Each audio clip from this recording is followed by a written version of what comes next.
भिडे गुरुजींनी मुख्यमंत्री देवेंद्र फडणवीसांची भेट घेतली। बंद दाराआड दोघांमध्ये चर्चा झाली। एका कार्यक्रमाचं निमंत्रण देण्यासाठी भिडे गुरुजींनी भेट घेतल्याचं मुख्यमंत्र्यांनी सांगितलं। पालकमंत्री आशिष शेलार यांच्या जनता दरबारामध्ये गोंधळ झाला। तक्रार मांडण्यासाठी जाऊ न दिल्याने नागरिक आक्रमक झाले।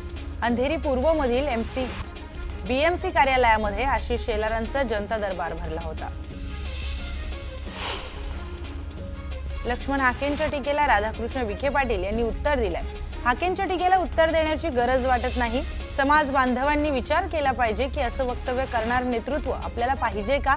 कोणतीही आंदोलन करताना मागण्याची भूमिका मांडणं गरजेचं असतं। आमदार विलास बुमरेंनी मतचोरी केल्याचा आरोप हर्षवर्धन सपकाळ यांनी केलाय।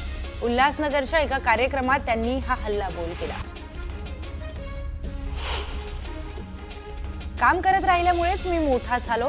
तुम्ही काम करत जा, लोक तुम्हाला मोठे करतील, अशा शब्दांमध्ये सुशील कुमार शिंदेंनी कार्यकर्त्यांना काम करत राहण्याचा सल्ला दिलाय। भंडाऱ्यात जॅकी रावलने यांनी भाजपमध्ये प्रवेश केलाय। यामुळे भंडाऱ्यामध्ये शिंदेंच्या शिवसेनेला मोठा धक्का बसलाय। अनेक दिवसांपासून रावलने शिंदेंच्या शिवसेनेमध्ये नाराज होते। धुळे महानगरपालिकेची अंतिम प्रभाग रचना जाहीर झाली आहे। 19 प्रभागांमधून एकूण 74 जागांसाठी निवडणूक होणार आहे।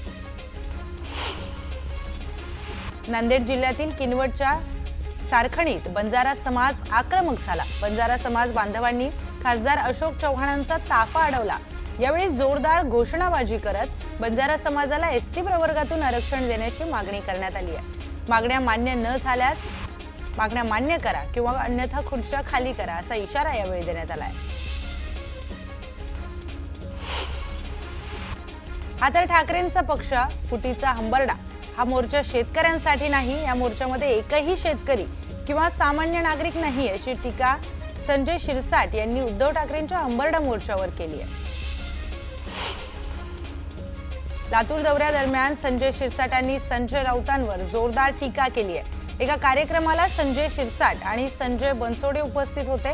यावेळी दोन्ही लातूरमध्ये बसलेत, तर एक संजय तिकडे छत्रपती संभाजीनगरला बोंबा मारत फिरतोय असा टोला शिरसाटांनी लगावला।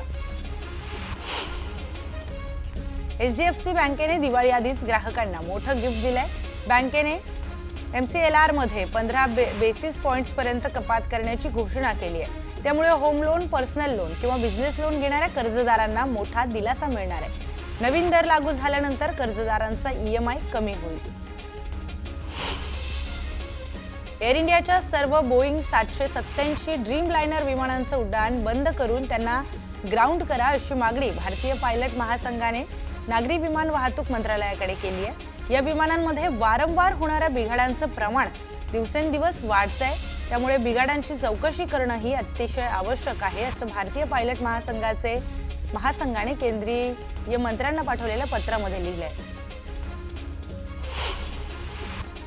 कोल्ड्रिफ्ट कप सिरपवर आता दिल्लीमध्ये देखील बंदी घालण्यात आली आहे। दिल्ली सरकारने या संबंधीचा आदेश जारी केला असून या औषधाची विक्री आणि डिस्ट्रीब्युशनवर बंदी घालण्यात आली आहे। कोकण म्हाडाने गेल्या 3 महिन्यांपासून घोषणा केलेल्या गृहनिर्माण योजनेची सोडत काढण्यात आली। 5354 भाग्यवंतांचे ठाणे, पालघर, कल्याण, डोंबिवली आणि नवी मुंबईतील घरांचं स्वप्न साकार झालंय। दिवाळी, नाताळची सुट्टी तसेच नववर्षाच्या देवीच्या काळामध्ये तुळजाभवानी दर्शनासाठी होणारी भाविकांची संभाव्य गर्दी लक्षात घेता सुट्ट्यांच्या दिवशी 22 तास मंदिर दर्शनासाठी खुलं ठेवण्याचा निर्णय घेण्यात आलाय। 14 ऑक्टोबर 2025 ते 31 जानेवारी 2026 या कालावधीसाठी हा निर्णय लागू असणार आहे। बीड जिल्हा कारागृहामध्ये धर्मांतरासाठी जेलर पेट्रस गायकवाड दबाव आणत असल्याची धक्कादायक बाब समोर आली। धर्मांतरासाठी गायकवाडनं कारागृहात कैद्यांची दाढी कापली, कीर्तन बंद केले आणि मारहाण केली असा गंभीर आरोप कल्याण वासुदेव भावले या कैद्याने जामीनवर सुटून आल्यानंतर केलाय।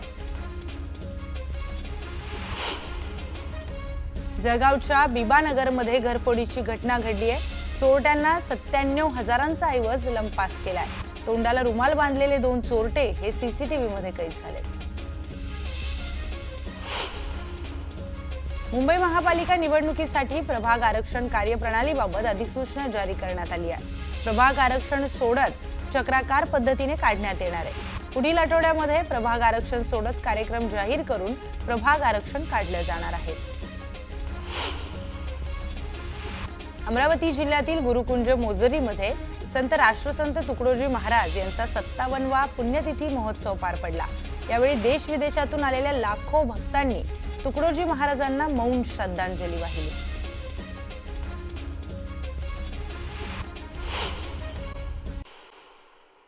तर एसटी कर्मचाऱ्यांची थकीत 4000 कोटी रुपयांची देणी देण्यात यावीत यासाठी कामगार संघटना कृती समितीसह अन्य 2 संघटनांनी सोमवारी आंदोलन करण्याचा इशारा दिलाय। तर दुसरीकडे उपमुख्यमंत्री अजित पवार यांनी बोलावलेली बैठक रद्द करण्यात आल्याची माहिती सूत्रांकडून मिळाली। त्यामुळे कर्मचाऱ्यांमध्ये असंतोष पसरलाय। परिणामी आंदोलनाची तीव्रता ही वाढवण्यात आली आहे। मेट्रो 2A म्हणजेच दहिसर पूर्व ते DN नगर आणि मेट्रो 7 म्हणजेच गुंदवली ते ओवरीपाडा या दरम्यान 12 ऑक्टोबर ते 18 ऑक्टोबर दरम्यान 5:25 ऐवजी 7 वाजता म्हणजेच 1.5 तास उशिराने सुरू होणार आहे। सुरक्षा चाचण्या जोड कामासाठी निर्णय घेण्यात आलाय। आजपासून ते सोमवार पहाटेपर्यंत मुंबई प्रवासी आरक्षण प्रणाली ही बंद राहणार आहे। देखभाल कामांसाठी प्रशासनाने हा निर्णय घेतला असून प्रवाशांनी सहकार्य करावं असं आवाहन करण्यात आलंय। गेल्या 4 वर्षांमध्ये सोन्याचे भाव हे 47,000 रुपयांवरून 1,23,000 रुपयांवर पोहोचलेत, तर चांदीचे भाव 63,000 रुपयांवरून 1,69,000 रुपयांवर पोहोचलेत। या 4 वर्षांमध्ये सोन्यातील गुंतवणुकीतून 157 तर चांदीतील गुंतवणुकीतून 169% परतावा मिळालाय। वर्षनिहाय परताव्याचे प्रमाण पाहिले तर दर वर्षाला आलेख चढताच दिसून आलाय।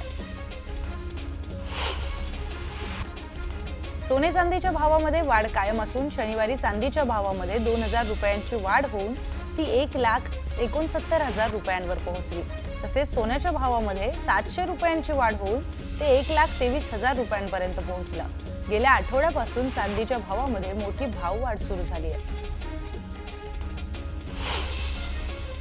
मध्य प्रदेश आणि राजस्थानमध्ये कफ सिरपमुळे मुलांच्या मृत्यूच्या घटना समोर आल्याने केंद्र सरकारच्या कुटुंब कल्याण संचालनालयाने कफ सिरपच्या वापरासंबंधी आणि औषधांच्या डोसमध्ये खबरदारी घेण्यासाठी एक मार्गदर्शक सूचना जारी केली आहे। यामध्ये सर्व रुग्णालयांना 2 वर्षाखालील मुलांना खोकला आणि सर्दीची औषधं देऊ नयेत असे निर्देश देण्यात आले आहेत।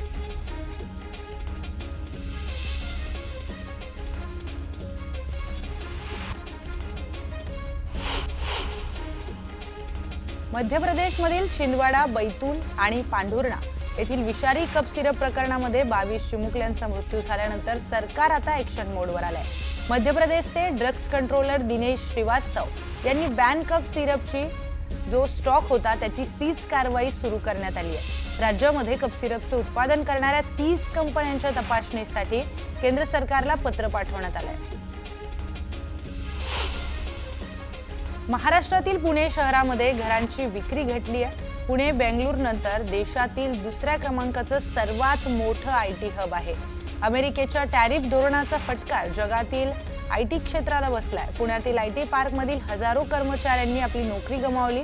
याचा फटका रिअल इस्टेट मार्केटला बसलाय। यामुळे पुण्यात घरांची विक्री घटली आहे।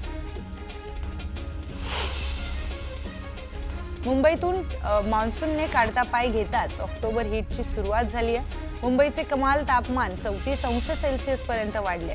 भारतीय हवामान विभागाने शहर आणि उपनगरांमध्ये ऑक्टोबर हीटची तीव्रता जाणवू लागल्याचं म्हटलंय।